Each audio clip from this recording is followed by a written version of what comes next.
ആ ഇത്രേ ഉള്ളൂ. ഈ നിസ്സാര കാര്യത്തിനാണോ ഇങ്ങനെ പണങ്ങിയിരിക്കുന്നത്? എനിക്ക് പിണക്കൊന്നുമില്ല. പിണക്കില്ലാത്തതാണോ ആഹാരം പോലും കഴിക്കാതിരുന്നത്?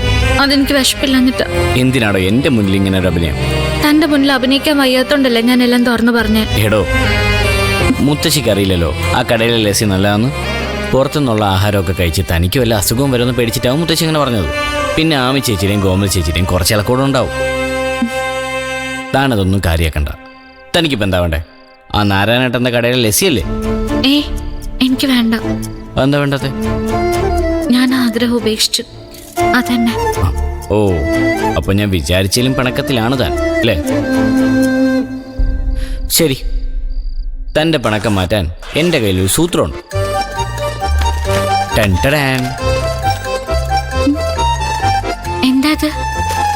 നാരായണേട്ടൻ്റെ കടയിലെ താൻ മോഹിച്ച വെണ്ണയും ഫ്രൂട്ട്സും ഇട്ട ലസ്സി.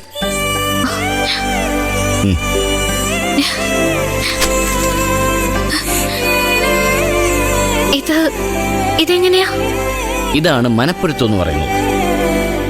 ടെലിപ്പതി എന്നും പറയാം. ഞാൻ ഇന്ന് കടയുടെ മുന്നിൽ കൂടെ വരുമ്പോൾ എൻ്റെ മനസ്സ് പറഞ്ഞു തനിക്കൊരു ലസ്സി വാങ്ങിക്കണോ. ഈ ലസ്സി കഥയ്ക്ക് ഇങ്ങനെ ഒരു ട്വിസ്റ്റും ഫ്ലാഷ് ബാക്കും ഉണ്ടെന്ന് അറിയാതെ തന്നെ ഞാൻ തന്നെ ഞെട്ടിക്കാൻ വേണ്ടി അത് വാങ്ങിച്ചു വെച്ചു.